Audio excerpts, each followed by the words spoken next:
Ladies and gentlemen, this is Vinny Eastwood, and we're at the Novotel Hotel where the Flat Earth Conference has been getting held, and my very special guest joining me here is actually one of the delegates talking about the Flat Earth. So sir, if you would please give us a little bit of an idea about who you are and what it is you do. Sure. My name is Mark Sargent. I am from Seattle, Washington, United States of America. I believe in Flat Earth, and I'm currently the freshman recruiter for a metaphorical place called Flat Earth University.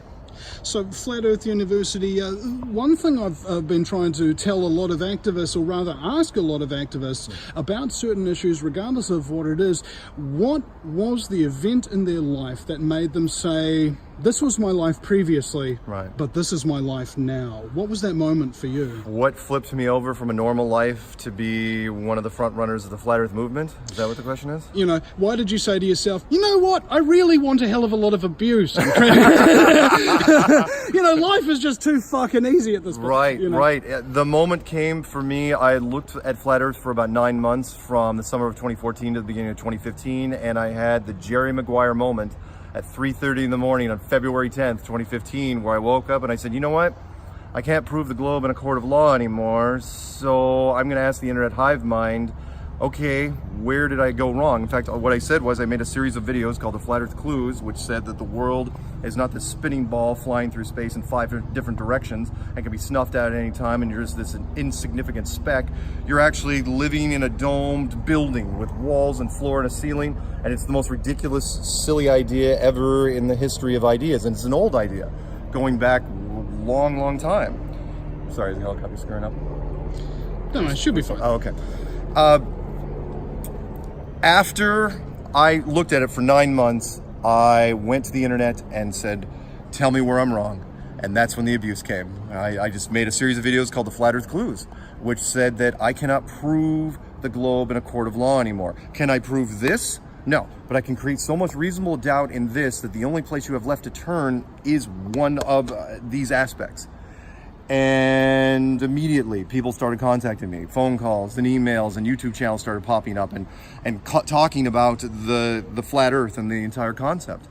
And subject matter experts, all branches of the military, Army, Navy, Air Force, Marines, surveyors, engineers, pilots, you name it. They were all coming out and saying, you know what, you might be onto something here. And here we are 4 years later with conferences in multiple countries, a documentary that did 22 film festivals in 7 countries. And I can't believe I'm talking to you about Flat Earth in New Zealand. I've never even been here before. Here we are talking about Flat Earth. Well, here's the other question a lot of people want to ask. Right. What does it feel like being upside down? It is so weird. I shouldn't. If you would have come to me 5 years ago and said, "Oh yeah, by the way, this is what you're going to be doing," if my future self would have gone back, I would have said, "You're out of your goddamn mind. There's no way I would be doing this." I loved the life I was living. I was teaching proprietary software around places in the United States and enjoying my life. Never got married, never had kids. I was free. And this came along and picked me up like an amusement park ride, just came through my living room and said, hey, this is where you're going. And it has been, if I ever live long enough to write an autobiography, it's going to be called Unsolicited, because everything just came at me. A radio show, hey, you want to do a radio show? Sure. Hey, can we publish a book in your name? Sure.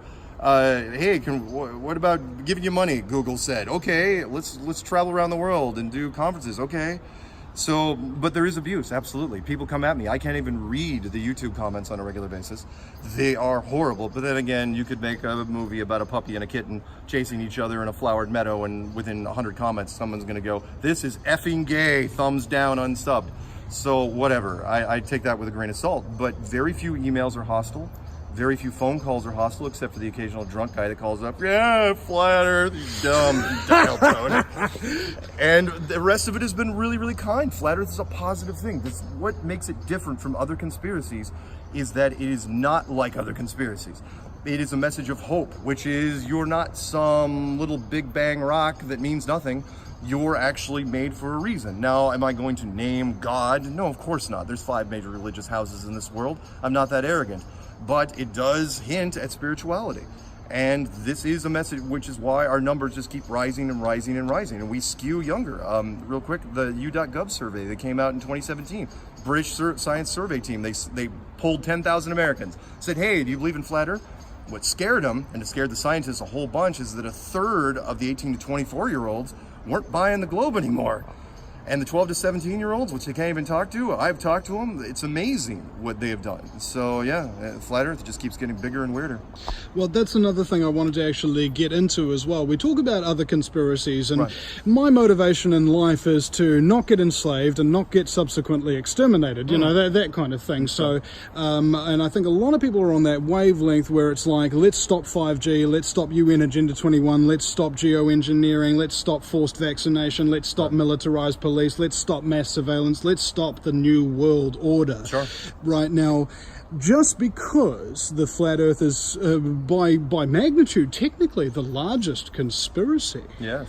is it really the most important right now? No, I don't think it's the most important, but what it does is it's like a literal umbrella that opens your minds up to just about every other conspiracy. I love it because I've talked to people that literally say the entire British Crown royal family is made out of lizard people. And yet when I go, yeah, what about flat Earth? They go, get the hell out of here. It's like, why would you say that? It's like, seriously? After what you just told me? And they go, yeah. And so if you can get your head around this, literally, you will be open to just about anything, which, again, why be enslaved by the system? This kind of knocks you out of it in a way. I don't know. It is the biggest physically, no question, in terms of the conspiracies. Morally, ethically, are there probably more important conspiracies? Sure, but this gets you there. I hate to say that this is a gateway drug and I'm some sort of Pied Piper for the conspiracy world, but it's certainly turned out that way. You're correct in a lot of ways there, and my gateway drug was indeed the cannabis activism. I got busted when I was 20 by police who said, if you're honest with us, we'll go easy on you. So I was like, oh, okay. I was selling about an ounce a week for about $400 for about 6 months. And then they said to the judge, this guy sold $48,000 worth of cannabis. And the judge is like, well, how many grams did you find him with? And they go, 13.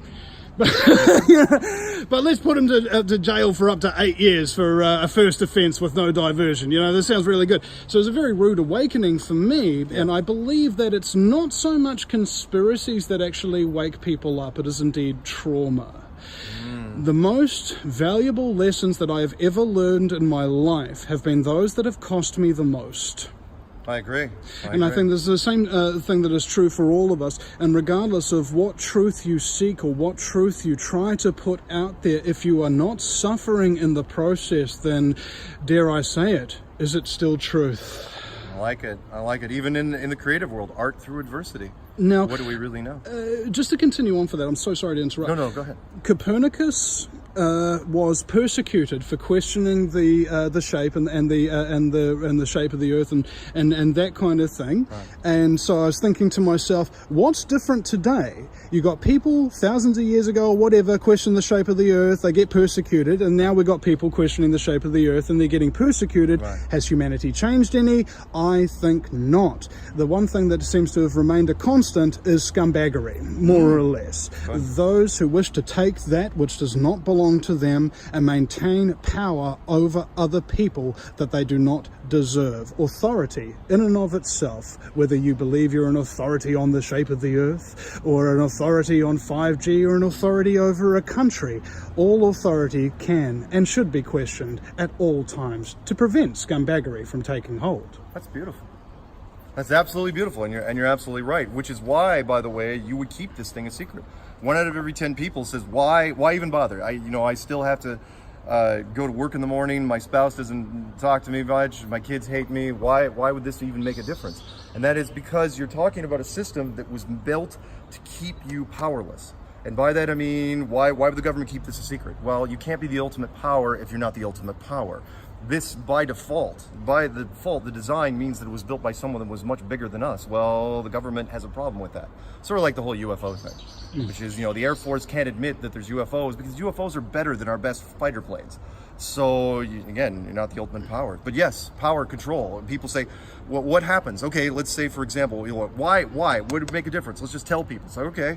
3 things would happen real quick. Academically, astronomy and astrophysics, they shut down tomorrow. The remaining physical sciences, geology, biology, hydrology, archaeology, those have to be retooled from the ground up. The economic system, world markets have to be suspended for a couple months to figure out where the dust settles. What does this mean to economics?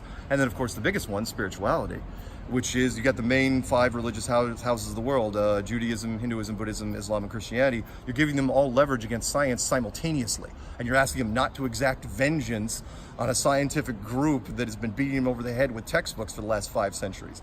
Tall order at best. That is a short Illuminati meeting. It's like, yeah, let's keep this thing going for as long as possible. And that only lasted about 60 years. It's kind of like hiding cigarettes from your roommates. You could move it around a few times, but eventually they're going to find it. And here we are, in the perfect time, which is why I think this thing is being let out, is that you've got high-speed internet, social media, 6 billion smartphones, all primed to get everybody on the same page simultaneously. And so are we doing the work for them? Yeah, maybe. I don't know. But it's a fun ride. And if you believe the truth shall set you free, it's really given people a lot of hope. So it's been a wonderful, positive journey for me so far. Now, an admission here, I'm admin of a page called Flat Earth Cult. Now, the reason for this is because I am perfectly okay with discussing the flat Earth in a reasonable and scientific manner, with emotion kept at the door, so that we can discuss facts, we can be reasonable, Sure. we can be adults. Sure. The Flat Earth Cult page, on the other hand, specifically points a finger at those who use ad hominem attacks and repetition and those kind of things, which are inherently disrespectful and in fact reflect very poorly upon any genuine flat Earth people who are trying to get the real truth out there. Right. So I was wondering what your opinion is on the two difference between the Flat Earth movement and the Flat Earth Cult, and what you feel about perhaps those two distinctions here. What I try to tell people is, I think I can kind of blend the two, which is I've been accused of a lot of things in Flat Earth because I've done a whole bunch of interviews and talked about Flat Earth since day one. But what I try to tell people is Flat Earth is different from any other conspiracy in that it's self-deprecating. Meaning it's almost self-loathing in a way, because we all hate Flat Earth going in. Nobody goes into this model saying, wow, this looks really, really good. I mean, I tried to shut this thing down for 9 months. Now, granted, I was more stubborn and I didn't have as much material to work with, but the average person takes about 2 weeks. Everybody does the same thing, and that is the t-shirt literally reads, I became a flat earther because I tried to disprove it. Everybody goes in, it's like, okay, this versus this. Shouldn't be that hard. And so you start looking at this and start looking at this, you try tearing this down and you try building this up, and then eventually by the end you're realizing you have problems. Yeah, we throw around some religious terms, like gospel and canon and disciples and things like that, even though we don't have a church, we don't have robes, there's no chanting, there's no official Bible, and honestly there's not even really an official model. It's just kind of an ethereal model. I mean, everyone has some problems with this map. But at the same time, there's less problems with this than there is with this. So what we try to tell people, I kind of treat it like a court case. I say, can I prove to you this is the flat Earth model right now? No, I cannot. Can I create so much reasonable doubt in this globe that the only place you have left to turn is something around this arena? Yeah, I can.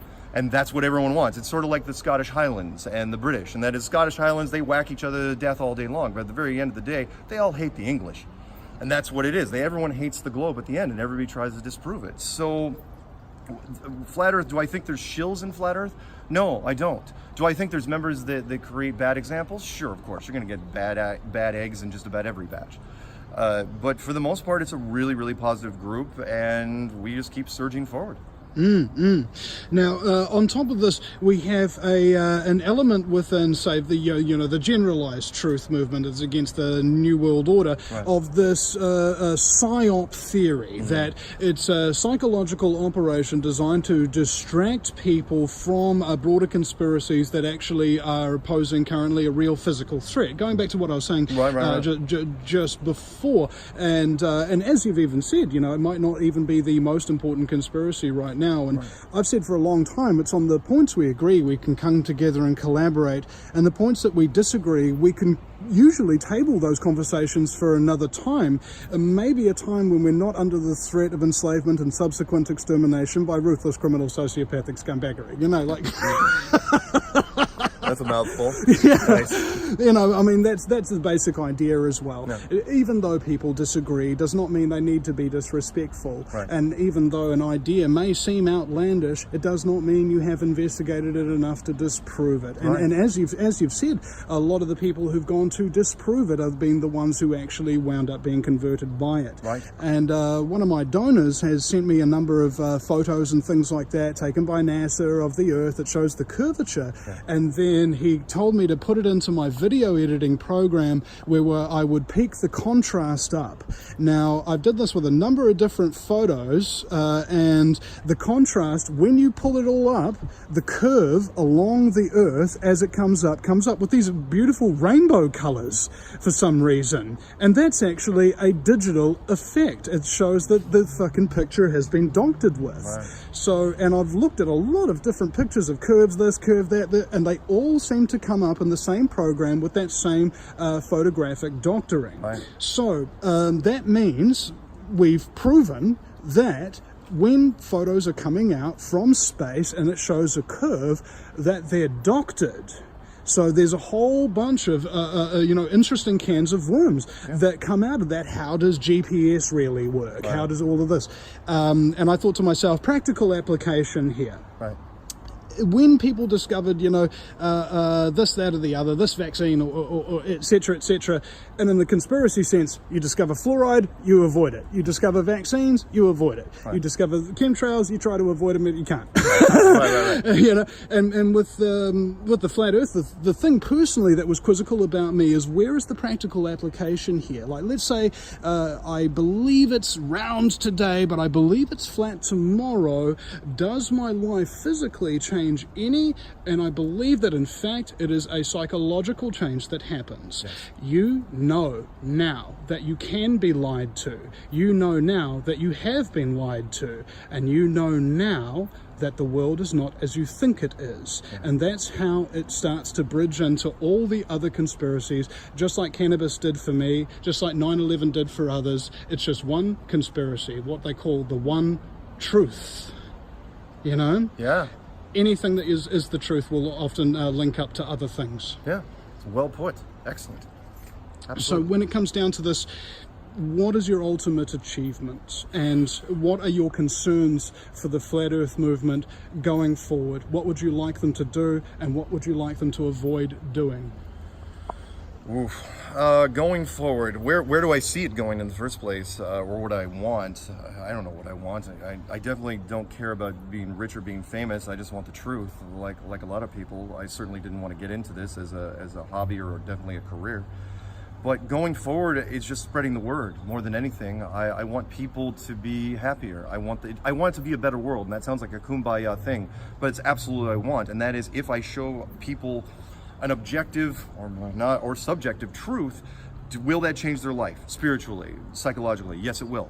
Will they become a more enlightened person because of it? There's a high degree of probability that they will look at things differently. I mean, come on, but our biggest moments in life usually revolve around perspective, and that's what this does.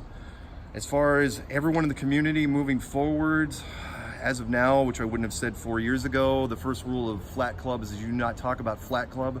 That's now off the table because we're everywhere. We know we're in all the media, so let's talk about it. And just set it about as good an example as you can. But what I try to tell people that are just getting into it, they're on the fence or absolutely hate it, is, look, I'm not here to convince you. I'm not here to even persuade you. I'm just here to get you to ask questions. Do your own research and resolve this for yourself one way or the other, because it's not going away. And for everybody in the Flat Earth community, just be on your best behavior.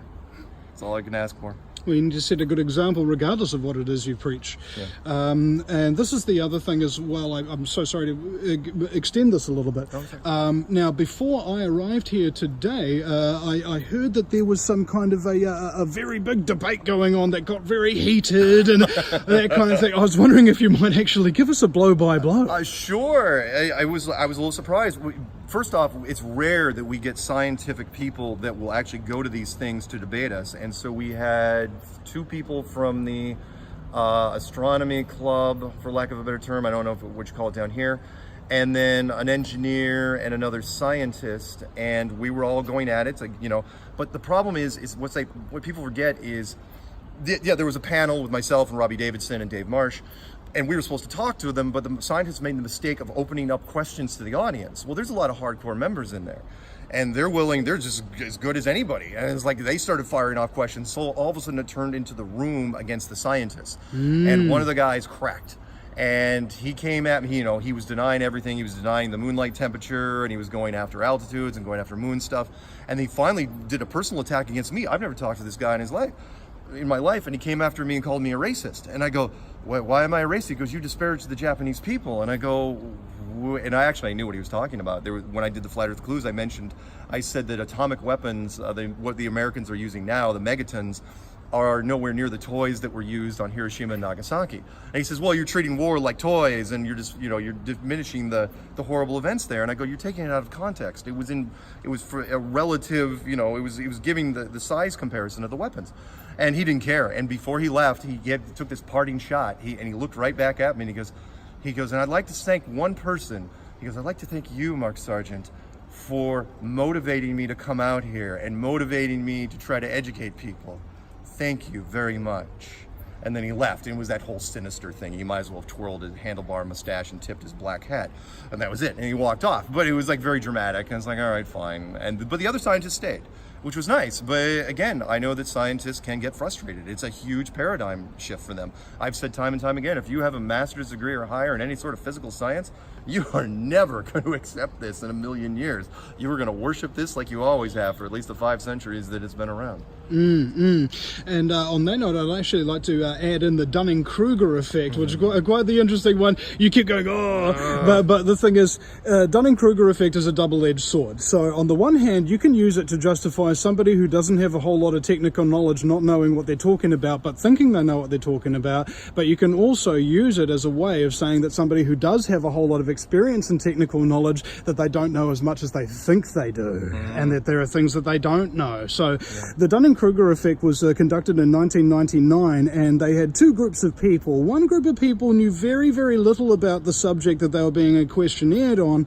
and the other group of people knew a lot about it. And they asked these two different groups of people to rate on their questionnaire sheets how confident they were in their answers. And the most interesting thing happened. Those who knew a lot about the subject matter didn't know as much as they thought they did. And the people who knew almost nothing about the subject matter thought they knew a lot more than they actually did. So it's a double-edged sword. No matter how educated you are, you don't know everything. No matter how dumb you are, you'll think you know everything. Right, so the key here that I found with that is that at all times, there are things that we don't know, and we must remain humble and be prepared to accept contrary information. Cognitive dissonance is when people are unable to hold two contrary ideas in their head at the same time, and the brain reacts to this by essentially causing a limbic system response. It means your adrenaline starts pumping, your heart rate goes up, your sweat glands start going hard, and you turn into an angry person. That's what happens when you try to confront people with information when they're not prepared to accept it. Right. Now, Dr. Rima Labo told me about this concept called the seventh man, or at least I've dubbed it the seventh man. Statistically speaking, if you have a tightly held belief within your heart, and somebody comes along to you and tells you something completely contrary to that tightly held belief, you will likely tell them, fuck off, you're a conspiracy theorist. And same with the second person, the third, the fourth, the fifth, the sixth. But the seventh person, statistically speaking, and bear in mind this is a bell curve, so some people might need to be told 100,000 times and some people only once. Right. You will then consider abandoning your very deeply held belief in favor of the new information. Sure. But this was not one person who told you the same thing 7 times. This was 7 different people at 7 different times telling you the exact same thing that was contrary to your popularly held belief before you would consider abandoning it. Now, the practical response for anybody who wishes to preach truth about whatever it is you want to preach truth about, consider this: the information grenade. Do not have an emotional attachment to whether or not somebody accepts this information. pull the pin, chuck it in, and it may blow up in their face later. Because although you cannot convince anybody of something they don't want to be convinced of, you can tell them things that they cannot unhear. Thank you very much, Max. Have you got, just a few moments more, could you give us a little bit of self-promotion, perhaps your websites and things of that nature, so people who want to look up your work and research a little more can do so? Sure. The easiest way, let's just keep it simple. Just Google or whatever browser engine you use, Flat Earth Clues. My name is Mark Sargent. I should be easy to find at this point. The documentary is called Behind the Curve, and the website is called enclosedworld.com. All right.